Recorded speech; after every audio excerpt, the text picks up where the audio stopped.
성경은 하나님의 책이다. 그래서 성경을 가까이 하면 세상이 멀어지고, 성경을 멀리하면 세상이 아파지고. 많은 사람들이 교회는 다녀도 성경을 가까이 하지 않으니까 세상하고 너무 짝하게 되는 것 같습니다. 하나님의 말씀을 보면 우리가 그렇게 크지 않습니다. 이상입니다. 오늘도 주님안에서 여러분과 함께 은혜의 말씀을 나누려고 하는 것은 킹제임스 성경 출애굽기 1장 8절, 에스겔서 29장 2절에서 3절로서 종말론적 요한 계시록 강의 31번째 제2부 성경적 재림의 징조 5번째 출애굽기에 나타난 주님의 재림이라는 제목으로 이 시간 같이 은혜를 나누어 구약은 전반적으로 예언을 다루고 있습니다. 선지자들의 직접적인 예언 외에도 구약의 많은 사건들이 모형이 되어서 미래의 일들을 보여주고 있습니다. 이것은 성도들이 구약을 공부함에 있어서 예언적 의미를 찾아보아야 하는 것입니다. 그런데 구약의 많은 부분들이 주 예수 그리스도님의 초림과 재림에 맞춰져 있다는 사실입니다. 특별히 재림 때 일어날 일들이 이스라엘 어떤 일을 당할 것이며 이 세상은 어떤 재앙에 빠지는지 주 예수 그리스도님께서는 어떻게 오실 것이며 그때의 상황은 어떠한가 하는 일들이 구약의 인물과 사건들을 통해 미리 펼쳐진다는 것은 많은 목사들이나 신학자들이 연구하지 않는다는 사실입니다. 사실 이러한 사건들은 종말에 대한 구약 선지자들의 예언뿐만 아니라 신약과 요한계시의 구절들과 비교해보면 더욱 분명히 드러날 것이냐 말입니다. 성도 여러분, 저는 구약 성경의 주제를 주 예수 그리스도님의 재림이라 믿습니다. 왜냐하면 모든 구약 성경의 구구절절이 주 예수 그리스도님께서 이 땅에 오셔서 주님의 왕국을 세우시는 것을 보여주기 때문입니다. 또 하나의 이유는 성경의 모든 예언과 지금까지의 모든 역사를 지켜볼 때 그 모든 예언들이 초림보다는 재림에 맞추어졌다는 것입니다. 바로 이 점이 대부분의 목회자들과 신학자들이 이해하지 못하기에 많은 목회자들과 신학자들은 구약은 예수 그리스도의 초림을 다루고 있다는 것이고 신약은 예수 그리스도의 재림을 다루고 있는 것으로 이해한다는 것입니다. 그렇게 가르치고 설교를 하니 성도들은 더욱더 재림에 대한 소망이 없는 것입니다. 성도 여러분, 주 예수 그리스도님께서는 초림 때는 죄인을 구속해 주러 오신 반면 재림하실 때는 온 세상의 심판주요 만왕의 왕 오십니다. 요한복음 12장 47절 48절 말씀입니다.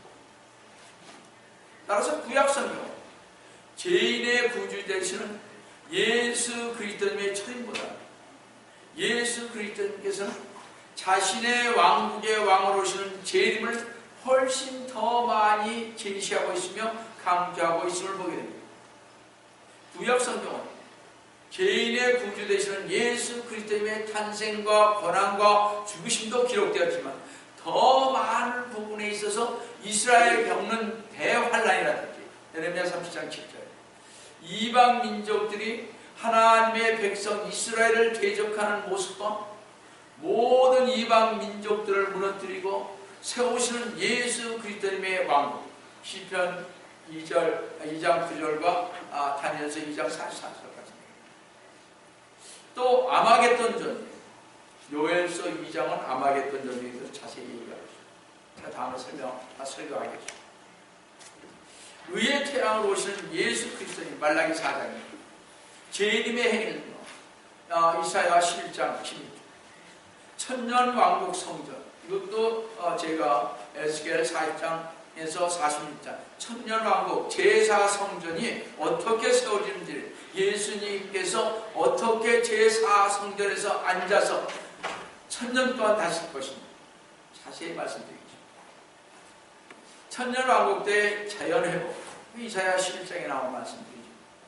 재림 때에 있을 민족들의 심판, 아모스 1장에서 2장, 재림 때 산들의 정상에 우뚝 서서 주님의 도속이 될 시온산 예루살렘, 이 미카서 4장 1절에서 2절, 이스라엘 민족을 이끄시는 대장이 되시오 그들의 천년왕국이라는 안식의 땅으로 인도하실 그리스도님, 여호수아 10장 11장에 자세히 나와 있죠.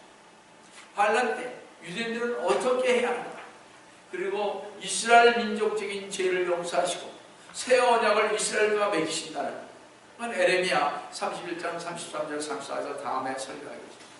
궁극적으로 다윗의 보좌에 앉아 그분의 왕국을 완성시키는 모습, 이게 사무엘하 또 7장 또 시편 24편 등을 더 자세히 기록하고 있습니다. 성도는 이러한 것들이 수없이 많이 있지만 바로 구약 성경의 주제가 주 예수 그리스도의 재림 것을 확증해주고 있는 것입니다. 이러한 주제는 신약 성경에까지 이어져서 요한계시록으로 끝남을 보게 됩니다. 그러므로 신구약 성경에서 말하고 있는 것들은 한마디로 말한다면 주 예수 그리스도님께서 다시 오셔서 세우실 주님의 왕국인 것입니다. 따라서 우리는 구약 성경의 주제를 예수 그리스도님의 재림, 성경 전체의 주제를 왕국이라고 분명히 말할 수 있을 것입니다. 성도 여러분, 성경 전체가 일괄적으로 말하고 있는 건 주 예수 그리스도님이시고, 성경의 모든 책들에서 주님에 관한 기록을 찾는다는 것은 성경의 핵심을 단단히면서 매우 중요한 일인 것입니다. 그래서 여러분들은 성경을 보실 때 예수 그리스도님의 초상화를 찾으시고 예수 그리스도님께서 오심하여 약속하신 그러한 초림과 재림, 이런 것들을 찾아보셔야 하는 것입니다. 그러나 주 예수 그리스도님께서 이 땅에 오신 전의 기록인 구약 성경에서 주 예수 그리스도님에 관한 기록을 찾는 것은 그리 쉽지만은 않은 것입니다. 신약 성경에서는 예수 그리스도님을 찾기 쉽지만 구약 성경이 좀 어렵습니다. 신약에서는 여러분 어디나 펼쳐봐도 예수 그리스도님께서 계십니다. 그렇죠? 사복음서에는 주 예수 그리스도님의 생애가 다루어져 있고, 사도행전에는 주 예수 그리스도를 전파하는 사도들의 모습이 있으며, 여러 서신들은 주 예수 그리스도에 관한 모든 교리들, 그리고 요한계시록에서는 주 예수 그리스도님에 관한 예언들이 있습니다. 이렇게 신약 성경 어디를 보아도 주 예수 그리스도를 쉽게 발견할 수가 있습니다. 그러나 구약 성경은 좀 다릅니다. 주 예수 그리스도님께서 직접 나타나셔서 활동하시지 않은 대신 구약 성경은 주 예수 그리스도님에 대한 모형과 예언으로 가득해 있습니다. 제가 구약 성경을 보면 볼수록 주 예수 그리스도님의 재림에 관한 모형과 예언으로 가득해 있는 것을 보게 됩니다. 예를 들면 창세기 3장에서의 그녀의 시락을 했잖아요. 거기서 예수 그리스도를 발견하시죠. 또 아담과 이브에게 가죽으로 옷을 만들고서 피를 흘린 주 예수 그리스도의 모형이 시작된 것부터 시작을 해서 창세기 14장에서 아브라함은 전쟁에서 돌아올 때 멜기세덱의 11조를 바쳤는데 그 멜기세덱은 주 예수 그리스도의 모형입니다. 아브라함은 팔레스타인 땅을 약속받았지만 그 약속은 그의 자손들이 이집트 땅에서 나온 후에 이루어진 것이라 예언되어 있습니다. 그 예언은 모세와 더불어 출애굽할 때 성취되었던 것입니다.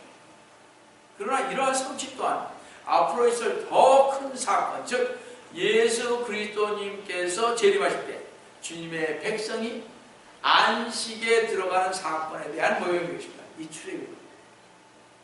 사실 이런 모형적인 사건들이 두드러지게 펼쳐지는 성경 중에 하나가 출애굽기인 것입니다. 따라서 오늘날 우리 성도들이 죄악 세상에서 구원받아 교회 생활하면서 연단과 훈련을 거쳐서 장차 천국에 들어가는 우리 성도들의 한 생애의 구원의 전 과정을 축소판으로 보여주신 놀라운 말씀이 곧 출애굽기인 것입니다. 그러므로 우리가 꼭 알고 넘어가야 할 중요한 사실은 이스라엘 백성의 출애굽의 전 과정에 나타난 모든 사건은 장차 종말에 나타난 실제적인 사건을 미리 모형과 예표로 보여주셨다는 사실입니다. 그렇게 하나님의 종 사도 바울은 고린도전서 10장을 통해서, 잘 보세요. 고린도전서 10장을 이스라엘 백성들의 출애굽 과정에서 일어났던 모든 중요한 사건들을 차례대로 열거하고 난 후에 마지막 결론으로 출애굽의 모든 역사를 기록한 목적은 말세의 성도들을 깨우쳐주기 위한 권면으로 기록해 놓았다고 그러십니다. 우리 고린도전서 10장 11절은 이렇게 말씀을 하고 있습니다. 고린도전서 10장 10절에 이제 그들에게, 이스라엘 백성에게 일어난 이 모든 일이 본보기가 되고 또 세상의 끝날들을 당한 우리에게, 세상의 끝날을 우리에게 권면으로 기록됩니다. 주님께서는 종말 시대를 살아가고 있는 우리 말세 성도들을 향해 애타는 심정으로 경고의 메시지를 주셨던 것입니다. 그러면 첫 번째로 출애굽기에 나타난 재림전에 등장할 이집트의 새 왕이 적그리스도의 모형을 한번 보시겠습니다. 이 새 왕은 적그리스도의 모습입니다. 출애굽기 1장 8절을 보십니다. 그때 요셉을 모르는 새 왕이 일어나서 이집트를 다스리는데 라는 말씀이 잘 나타나 있습니다.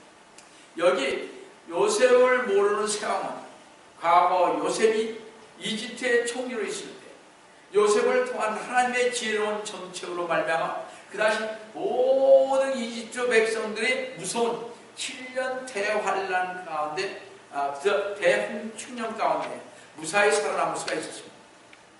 요셉을 통한 은혜와 존재마저 잊어버린 배은망덕한 왕이 바로 새 왕인 것입니다. 자, 그렇다면 과연 요셉을 모르는 새 왕의 영적인 정체는 무엇인가 하는 것입니다. 성경에서 우리가 찾아봐야 될 거 아닙니까? 에스겔 선지자는 적그리스도에 대한 예언을 하시면서 파라오를, 즉 바로를, 이집트 왕 바로를 에스겔 29장 2절에서 3절에서 이렇게 언급을 했습니다. 인자야, 내 얼굴을 이집트 왕 파라오를 대적하여 두고 그와 모든 이집트에 대하여 예언하여 일러 말하라. 주 하나님이 이같이 말하라. 보라, 이집트 왕 파라오야, 내가 너를 대적하노니 너는 자기 강들 가운데서 누운 큰 용이라. 파라오는 교만하고 마음이 완고하여 하나님의 백성들을 지속적으로 박해한 왕이었습니다. 그래서 출애굽 사건이 환난과 재림을 예표한다는 것을 강력히 보여주는 것 중에 하나가 이집트 왕 파라오입니다. 그렇다면 과연 요셉을 모르는 새 왕의 영적 정체는 무엇일까요? 파라오는 세상의 권력을 쥐고 있던 왕으로서 말세에 하나님을 대적하여 하나님의 백성을 박해할 왕이요 대환란간에 있을 적그리스도의 모형인 것입니다. 그러므로 요셉을 모르는 새 왕은 마지막 시대인 지금 새 세계의 질서 사회와 세계 단독 정부로 지향하고 있는 전 세계의 정치와 경제의 새로운 총통으로 등장할 용, 마귀 사탄의 하수인 적그리스도인 것입니다. 그래서 아까 뭐라 그랬어요? 자기 강들 가운데서 누운 큰 용이라 하십니다. 성경은 이제 곧 종말 시대인 인류 역사의 무대에 등장할 적그리스도가 주도하는 짐승전과 7년 대환란 기간 동안 전 세계적으로 강행해 나갈 박해 정책을 미리 예표와 모형으로 보여줬다는 사실을 우리 깊이 명심하시면서 이 출애굽을 통해서 우리에게 가르쳐줬다 이런 겁니다. 어떤 고난이 우리에게 있을 것인가 자세히 가르쳐주고 있다는 것입니다. 이러한 것을 우리 명심하시면서 속히 오리라 하신 주 예수 그리스도 안에서 재림을 준비하시는 우리 성도 여러분 되시기를 주님의 이름으로 축원합니다. 두 번째로 출애굽기에 나타난 재림 전의 재앙을 잘 보시겠습니다. 출애굽기에 요셉을 모르는 새 왕인 파라오의 박해 정책과 장차 종말 시대에 등장할 적그리스도의 박해 정책에 내려질 재앙이 어떻게 실현되고 성취될지를 한번 보시겠습니다. 성도 여러분, 우리가 성경을 읽어보신 분은 알겠지만 하나님께서는요, 모세를 파라오 왕 앞으로 보내신 다음에 이집트 왕 파라오가 거부하자 그 땅에 뭐예요? 10가지 기적으로 출애굽 10장에서 12장 사이에 재앙을 내리죠. 출애굽기에서 10가지 재앙을 내려 이집트 땅에 내려진 저주의 사건에서 주 예수 그리스도의 재림에 관한 모형을 볼 수가 있습니다. 주 예수 그리스도님께서 재림하시기 전 요한계시록에 여러 가지 재앙을 내리신 것을 볼 수가 있습니다. 태양의 빛을 잃었다든지, 물이 피로 변한다든지, 많은 사람들이 몸에 헌대가 난다든지 하는 재앙들입니다. 근데 바로 출애굽 때 이집트 땅에 내린 재앙들이 요한계시록에 있는 재앙들을 예표하고 있다는 것입니다. 물이 피가 되게 하는 것은 대환란 때의 재앙인 것입니다. 이 재앙은 요한계시록 11장의 두 증인에 의해서 내려졌는데 11장 6절을 보시면 이들에게는, 두 증인에게는 하늘을 닫는 권세가 있어서 그들이 예언하는 날 동안 비를 오지 못하게 하고 물을 피로 변하게 하는 권세도 있어 원하는 때면 언제든지 온갖 재앙으로 땅을 치리로. 여기서 비를 멈추게 하는 재앙은 누구의? 엘리야의 사역이었죠. 물을 피로 변하게 하는 것은 모세의 사역입니다. 그러므로 이집트 땅에서 물을 피로 변하게 했던 모세는 두 증인 중 한 사람인 것입니다.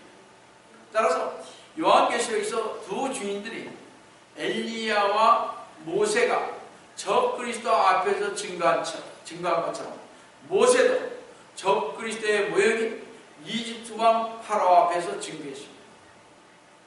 출애굽기 9장 3장 6절에서 전염병이 가축들에게 돌았고 9장 14절 15절에는 사람들에게 전염병이 돌았습니다.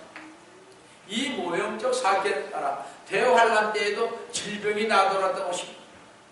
요한계시록 16장 2절을 보시면 그러므로 첫째에 가서 자기 호리병을 땅에 쏟으니 그 짐승의 표를 가진 자들과 그의 형상에 경배한 자들 위해 악취가 나는 심한 헌대가 생기더라.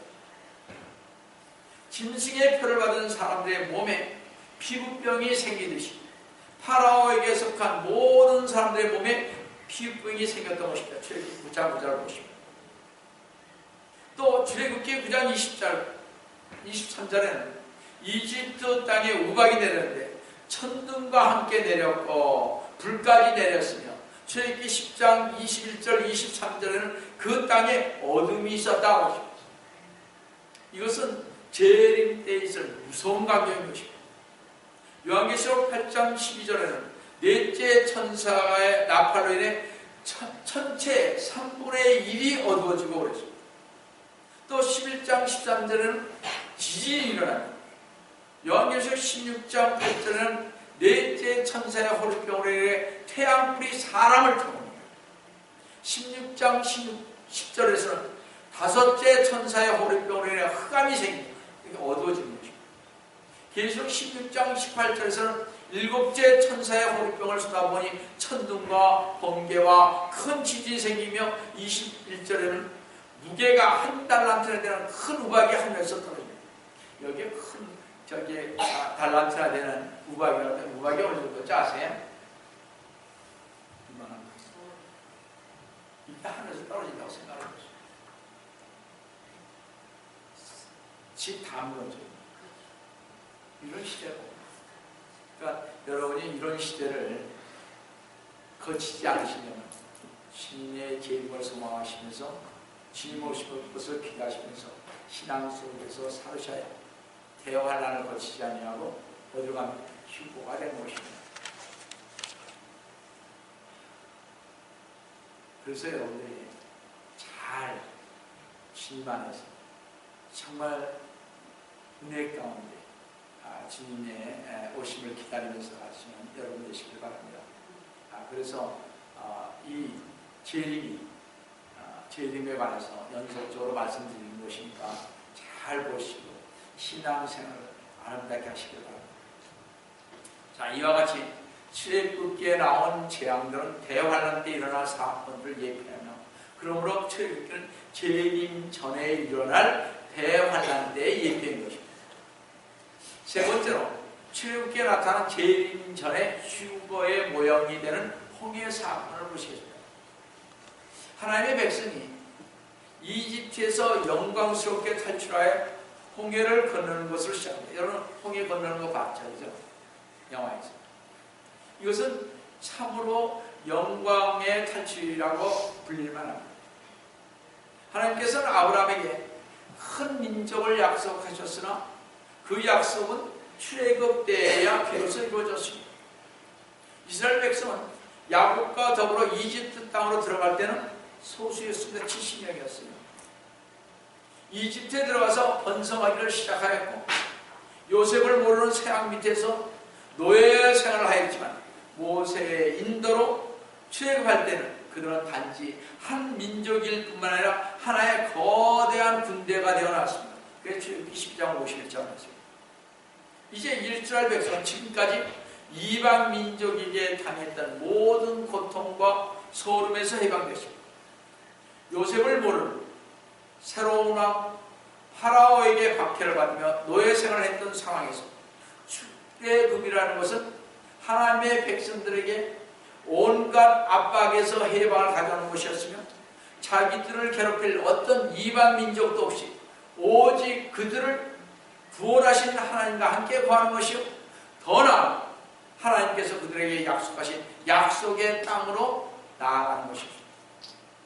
그런 하나님의 백성이 이집트를 탈출하면서 맨 처음 겪은 사건이 홍해를 건너는 것이었습니다. 많은 신학자들과 목회자들은 홍해를 건너는 사건이 성도의 구원을 예표하는 것이라고 보지만, 사실 홍해를 건너는 이 사건은 성도의 휴거에 맞춰져야 한다고 생각합니다. 우리가 이해하고 넘어가야 할 것은 이집트는 종종 세상에 대한 예표로 등장을 합니다. 에스겔 20장 7절을 보시면, 너희 가기는 자기 눈에 가증함들을 내어버리고 이집트의 우상들로 더불어 너희 자신들을 더럽히지 말라. 이집트의 우상이라고 하십니다. 나는 주 너의 하나님이라고 했듯이 영적으로 이집트는 세상을 예표합니다. 성도는 구원받았다고 세상을 떠나는 것이 아닙니다. 구원받은 성도가 죽거나 몸의 구속을 입을 때까지는 이 세상을 벗어날 수는 없습니다. 오히려 성경은 이 세상과 친구가 되는 사람들에게 대한 경고를 하고 있음을 봅니다. 야고보서 4장 4절 중반절에 세상과 친구가 되는 것이 하나님과 원수되는 것을 알지 못하느냐 이 뜻이 말입니다. 마치 히브리인들이 이집트 땅에 살기는 하지만 격리되어 살았다면서, 그리스도인들도 이 세상에서 살기는 하지만 이 세상 사람들과 구별되어 사는 것입니다. 성도들이 이 세상과 완전히 분리된 것은 이 세상을 어떻게 떠날 때입니다. 우리가 이 세상을 떠날 때, 특별히 주님이 오셔서 우리를 공중으로 데리고 올라가실 때, 우리는 이 세상에 주는 온갖 유혹과 시험과 고통에서 완전히 해방되는 때입니다.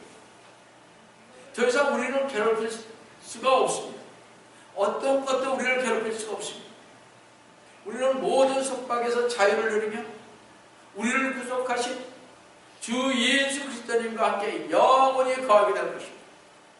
더욱이 휴거될 때 우리는 마치 군대가요, 나팔 소리를 듣고 행진하듯이 천사장의 음성과 하나님의 나팔 소리를 듣고 올라갈 것입니다. 성도는 이스라엘이 이집트 땅을 나갔을 때 그들은 하나의 뭐라 그랬어요? 거대한 군대였습니다. 아까 말한 대로 출애굽기 10장 51절에. 성도 여러분, 우리 성도들도 주님의 군대입니다. 이 세상에 살 때도 우리는 주님의 군사로서 영적 싸움을 싸워야 합니다. 우리가 하늘로 올라간 후에는 거대한 하늘의 군대가 신발 타신 주님과 함께 이 땅으로 돌아올 것입니다. 그러므로 출애굽기에서 이스라엘 민족이 홍해를 건넌다는 것은 휴거에 대한 모형인 것입니다. 네 번째로 출애굽기에서 이스라엘 민족의 광야 생활은 7년 대환란의 예표인 것입니다. 광야는 대환란입니다. 항상 성경을 잘 보세요. 그래야 여러분들이 좀 이해를 할 수 있습니다. 이스라엘의 40년에 걸친 광야 생활은 대환란 때 광야로 들어가서 재림을 기다리는 유대인들의 모습을 보여주고 있습니다. 요한계시록 12장 6절에 보시면 그 여인은 환란 시대의 이스라엘 민족은 광야로 도망하여야 하는데 광야로 도망하여 그곳에는 그들의 그녀를 1260일 동안 부양하도록 하나님께서 그녀를 위하여 마련해 놓으신 것이다. 3년 반을 얘기하는 것입니다. 대환란 때 광야에 있는 유대인들을 하나님께서 다시 한번 특별하게 부양할 것입니다. 하나님께서 유대인들을 항상 표적으로 인도하셨듯이 그들은 그 표적 가운데서 하나님께 부양받을 것입니다. 성도 여러분, 과거 이스라엘이 광야에 있을 때 그들은 하늘에서 내린 만나를 먹었습니다. 그렇죠? 출애굽기 16장 14절 15절을 보시면 보라 광야의 지면에 작고 둥근 것이 놓여있는데 마치 땅 위에 흰 서리같이 미시하다. 15절에 이스라엘 자손이 그것을 보고 그들이 서로 말하기를 이것이 만나다 하니 이는 그것이 무엇인지 알지 못합니다. 모세가 그들에게 말하기를 이것이 주께서 너희에게 먹으라고 주신 빵이라. 이것은 하나님의 매우 특별하신 이스라엘에게 한 부양 방법으로서 예수 그리스도님의 초림 당시 유대인들이 주님께 하늘로부터 오는 빵을 요구한 것을 보면 그들도 출애굽 때 조상들에게 준 만나의 사건을 매우 중요하게 인식했음이 틀림없을 것입니다.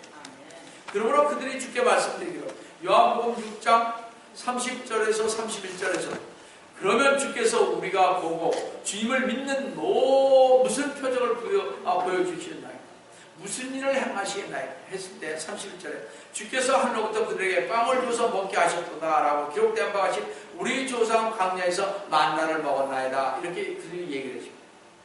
다시 말씀드렸습니다. 하늘로부터 내린 만나는 유대인들이 메시아를 믿을 만한 표적이 되는 것입니다. 그뿐만 아니라 광야에서의 40년의 대환란의 예표가 되는 또 하나의 증거는 광야의 사건과 대환란의 사건은 모두 안식을 바라본다는 것입니다. 광야에 있으니까 어디에? 광야에 40년 동안 있다가 어디로 갑니까? 가나안으로 들어가죠. 우리도 이 세상에 살다가 어떻게 광야 같은 이 세상에서 어디로 들어갑니까? 천국으로 들어가는 거예요. 과거의 유대인들이 광야 생활의 고난을 끝내고 안식에 들어가듯이 미래의 유대인들도 대환난을 끝내고 안식에 들어가듯이 말입니다. 성도 여러분, 광야 시대 때 유대인들은 여호수아라는 대장과 더불어 안식의 땅인 가나안에 들어갔듯이 미래의 유대인들은 주 예수 그리스도님이라는 대장과 더불어 안식의 땅인 천년왕국 즉 천국으로 들어가는 것입니다. 따라서 여호수아는 이스라엘 군대를 이끌고 안식의 땅으로 들어가는 군대의 대장으로서 예수 그리스도님의 모형이 되는 것입니다. 그러므로 성도 여러분, 이스라엘인들이 홍해를 건너 나온 것은 일단 구원 같은 것으로 볼 수가 있습니다. 그러나 이스라엘이 안식의 땅으로 들어가기까지 이스라엘은 어떻게 구원을 완전하지 못했습니다. 이스라엘 중 대부분의 사람들이 광야에서 어떻게 했어요? 하나님께 불평하여 죄를 지음으로 말미암아 떨어져 나갔죠. 그래서 광야 40년은 환란 시대의 모형이며 미래의 이러한 일이 다시 펼쳐진다는 것을 히브리서 3장 9절과 11절 보시면 그때 너희 조상이 나를 시험하였고 나를 증명하였습니다. 또 내가 한 일을 40년 동안 보았다. 내가 내 진로 가운데서 맹세하기를 그들은 내 안식에 들어오지 못하라고 하였던 것입니다. 천개 모형인 가나안을 갈렙과 여호수아를 제한 20세 이상 모든 사람들은 못 들어갔습니다. 20세 이상 된 사람은 못 들어갔습니다. 자, 가나안을 기껏해서 주님께서 끌어내시고 가나안을 가야 되는 거 아니에요? 근데 못 갔단 말이에요. 그러니까 광야 생활이 얼마나 힘들었겠어요. 그러니까 불평이 나오는 거죠. 대환란 시대인데요. 믿음을 끝까지 굳게 붙들어야 천국에 들어갈 수가 있는 것입니다. 불평, 불만해서는 들어갈 수가 없다는 사실. 그렇잖아요. 똑같은 모형인 것을 우리가 여기서 볼 수가 있습니다. 성도들, 모세와 함께 출애굽하여 가나안에 들어갔을 때 조상들의 약속이 성취되었듯이 또한 앞으로 있을 더 큰 사건이 주 예수 그리스도께서 재림하실 때 하나님의 백성이 안식의 땅인 천국에 들어가는 사건에 대한 모형인 것입니다. 성도들, 분명한 것은 성경에 나온 이 모든 모형과 예언이 성취될 날이 얼마 남아 있지 않다는 것입니다. 참으로 이 모든 일들은 곧 성취될 것입니다. 성취될 그날이 지금은 우리가 유리를 통해 보는 것처럼 이 모든 것들이 희미하게 보이지 않고 얼굴을 마주 보는 것처럼 분명하게 볼 것입니다. 언제? 천국에 들어가. 이게 고린도전서 13장 10절을 봤습니다. 그러므로 모든 성도들은 그날이 올 때까지 전심전력하여 하나님의 말씀을 통해 그 모형과 예언들을 열심히 연구하여 하나님 앞에 부끄럽지 않은 일꾼으로 인정받도록 공부하시기를 바랍니다. 그렇게 할 때 여러분과 저는 그 예언들의 성취를 미리 볼 수 있는 것입니다. 또한 더 큰 확신 가운데 주님의 재림의 성취될 날을 더욱 간절하게 소망하게 될 것입니다. 또 그 간절하게 소망하시는 사실은 우리 성도 여러분 되시기를 속히 오리라 하신 주 예수 그리스도님의 이름으로 축원합니다. 아시겠습니까? 사랑의 하나님 아버지, 출애굽을 사건을 통하여서 우리 주님의 재림과 또 대환란과 휴거와 이 모든 것들을 주님 보았습니다. 우리가 주님 성경을 볼 때 그저 하나의 사건으로서만 보는 것이 아니라 그것이 영적 안에서 어떻게 지금 이루어지는 것인가, 우리 주님과 어떤 관계 속에서 이루어지는 것인가를 주님 저희를 바르게 볼 수 있는 이 눈을 열어주시면 감사를 드립니다. 우리 상해 주님 저희를 늘 함께해 주셔서 이 마지막 시대에 영적 눈이 열려서 성경을 볼 때 그 안에서 우리 주님을 찾게 해 주시고 우리 주님께서 오심하신 그 재림의 약속을 붙들고 가는 그러한 저희들이 될 수 있도록 주님 도와주시옵기를 원합니다. 주님께서 저희 위에 함께해 주심을 감사하고 주님 받도록 가르쳐